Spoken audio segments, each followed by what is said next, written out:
-8 -6 root -1 এর বর্গমূল হবে। বর্গমূলের ক্ষেত্রে আমরা একটা প্লাস মাইনাস দিতে হয়, তারপর একটা রুট হয় -8 -6 রুট -1। এবার এখানে একটু কাজ করি।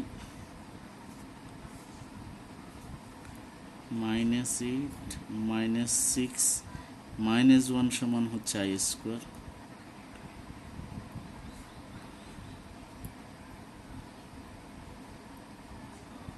i স্কোয়ার সমান হচ্ছে -1।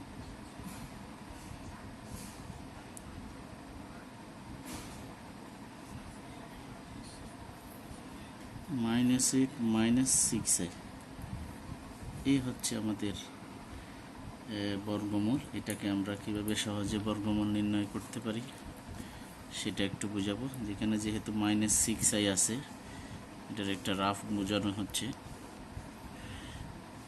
-2ab, তাহলে বিটা অবশ্যই 3i, 2টা হচ্ছে সূত্রের 2 আর 3i বাকি থাকে।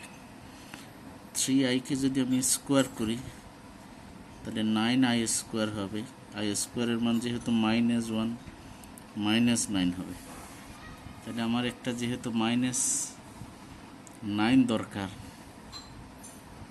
তাহলে আমি একটা কাজ করি, প্লাস মাইনাস রুট ওভার, এখানে একটা 1 দিই, -6i -9, 9 থেকে 1 চলে গেলে -8।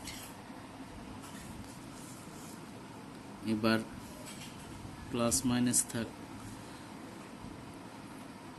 1কে আমি লিখতে পারি 1 স্কোয়ার, -9কে লিখতে পারি plus i3 whole square.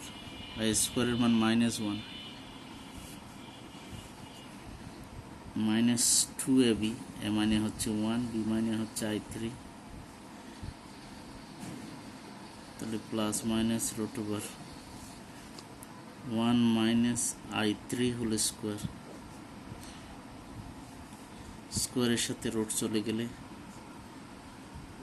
Plus minus, স্কোয়ারের সাথে যদি রুট চলে যায় রুট আর থাকবে না, 1 i3। এটাই হচ্ছে বর্গমূল। এভাবে সহজে বর্গমূল নির্ণয় করা যায়।